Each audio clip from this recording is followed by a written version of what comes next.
Hello friends, welcome to Lab Technician classes by Lab Doctor. In the previous videos we have seen कि hemoglobin क्या है, उसका variants क्या है, structure कैसे रहता है, what is low hemoglobin, what is high hemoglobin.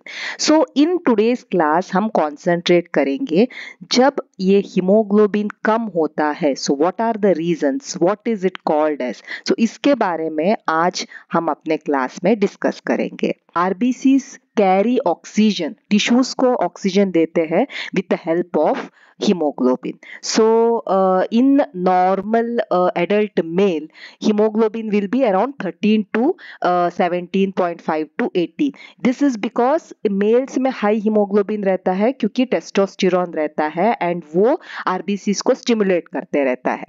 Adult females में normal values will be around 12 to 15.5 and in a child it will be around 10 to 13 grams. In a full term baby it will be around 13.5 to 20 grams per deciliter. So जब ये newborn baby will be around 20 and as and how the age progress होते रहता है ये hemoglobin will be reducing and coming to the adult value. जैसे जैसे वो बढ़ता जाता है वो adult value reach होते रहता है. So what is anemia? Anemia is derived from a Greek word, मतलब lack of blood. खून की कमी को हम बोलते हैं एनीमिया, रक्तहीनते. ओके, एंड एनीमिया को हम मेडिकली कैसे डिफाइन करते हैं? व्हेन द हीमोग्लोबिन लेवल उस एज के लिए, उस जेंडर के लिए अगर वो कम है तो we call it as anaemia. तो this is very important. Only low haemoglobin level को हम अनीमिया नहीं बोलेंगे. The low haemoglobin level according to age, उस एज के लिए, उस जेंडर के लिए अगर वो हीमोग्लोबिन कम है तो we will call it as anaemia. Anaemia is not a disease by itself. Anemia or रक्तहीनते ಒಂದು ರೋಗವಲ್ಲ. So it is a sign of some underlying disease. कोई disease है बोल के ये indication देने वाला एक sign है, but ये by itself is not a disease. So ये है normal red blood cells and this is anemia when the red blood cells are very less. So WHO के हिसाब से anemia को हम grade करते हैं like it is mild anemia, moderate anemia, serious anemia and life threatening anemia.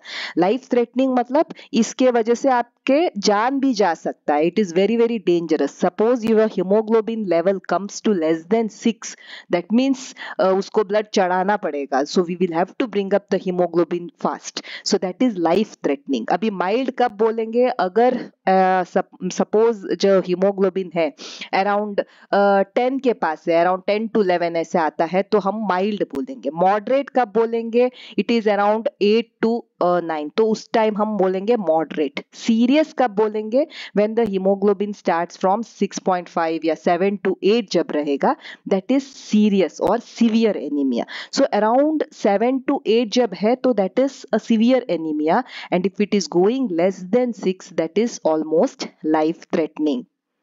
So classification, how do you classify anemia? We can classify into morphological classification. Morphology मतलब देखने के बाद में हम उसको क्लासिफाई कर सकते हैं जस्ट बाय सीइंग इट, उसके मॉर्फोलॉजी के बेसिस पे. And second one is aetiology के बेसिस पे. ईटियोलॉजी मीन्स क्या उसको कॉज कर रहा है, उसके बेसिस पे also we can classify anaemia. छोटा छोटा यहाँ पे आरबीसीस है, सो दिस इज माइक्रोसाइटिक. ये नॉर्मल आरबीसीस है बट आरबीसीस कम है, so this is normocytic. Macrocytic मतलब ये आरबीसीस बड़े हो गए हैं and there is anaemia, so this is morphological classification. अभी microcytic hypochromic anaemias most commonly where do we see? We see this in iron deficiency. This is the most common cause of microcytic anemia. Second common cause of microcytic anemia is thalassemia. And third one is anemia of chronic disorder. बहुत ही दिन से अगर कोई chronic disease है, like वो kidney disease हो या तो कोई chronic infection हो, rheumatoid arthritis हो.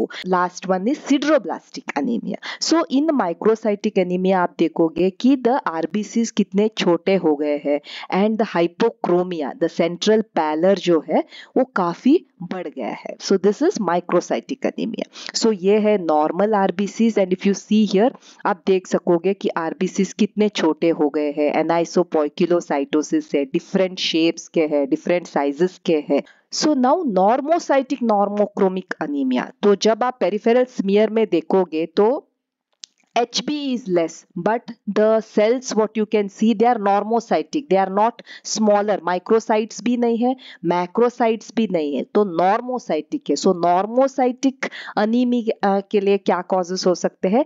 Acute blood loss. अगर acute blood loss हो गया है कोई accident के वजह से, so then there will be normocytic anemia. Hemolytic anemias usually जो RBCs destroy होते रहते हैं उस conditions में भी the anemia will be normocytic. And anemia due to depression of erythropoiesis. Erythropoiesis ही ठीक से नहीं हो रहा है, RBC का production ही ठीक से नहीं हो रहा है, तो that anemia also will be normocytic anemia. For example, you can see normocytes here and you can see that in usually such picture we see in hemolysis. Bone marrow अगर fail हो रहा है किसी ट्यूमर के वजह से, cancer के वजह से, then also this will be normocytic, like in case of abnormal or reduced erythropoiesis. Renal failure में, liver disease में, endocrine disorder में, myeloplastic anemias and all we see this normocytic anemias. So this is a normal picture and this is a normocytic anemia. So next is macrocytic anemia. So the macrocytes is when the MCV is more than 100. Okay, so and it can be divided into two types. One is megaloblastic and second one is non-megaloblastic. मतलब जब आप bone marrow करके देखोगे तो वहां पे भी बड़े बड़े एरिथ्रॉइड प्रिकर्सर्स रहेंगे, तो वो होगा megaloblastic anaemia. And non megaloblastic मतलब आपको पेरिफेरल स्मीयर में तो बड़े बड़े आरबीसीज दिख रहे हैं, मैक्रोसाइट्स, बट जब आप बोन मैरो देखोगे तो वहां पे एरिथ्रॉइड जो प्रिकर्सर्स है वो नॉर्मल साइज के हैं, दैट इज नॉन मेगालोब्लास्टिक, वो बड़े नहीं है. सो मेगालोब्लास्टिक अनीमिया के लिए मेगालोब्लास्टिक मैक्रोसाइटिक मतलब आपने पेरिफेरल स्मीयर में मैक्रोसाइट्स देखा एंड बोन मैरो में मेगालोब्लास्ट देखा, बड़े बड़े एरिथ्रॉइड प्रिकर्सर्स देखे.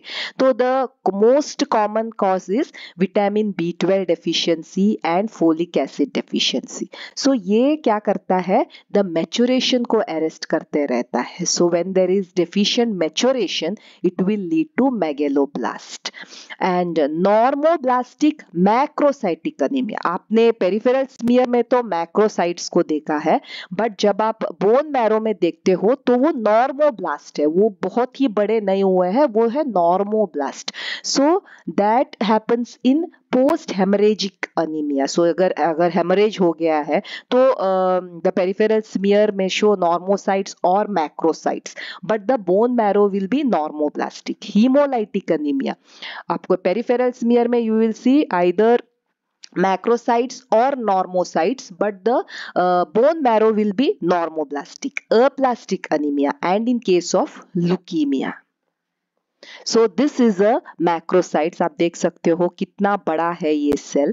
सो this the diameter is more than 8.5 micrometre. Aetiology, क्या कॉज किया है ये अनीमिया को? So that could be because of impaired red cell production. Red cell production ही कम हो गया है. फॉर एग्जाम्पल आयरन डेफिशिएंसी है, आयरन ही नहीं है तो वो आरबीसीज इनफ प्रोड्यूस ही नहीं हुए हैं, हीमोग्लोबिन प्रोड्यूस ही नहीं हुआ है and there is anaemia. Vitamin B12 deficiency, folic acid deficiency, vitamin C deficiency. So ये है impaired red cell production. Next one is it could be because of leukaemia, या तो कोई एंडोक्राइन डिसऑर्डर हो या तो अप्लास्टिक अनीमिया हो.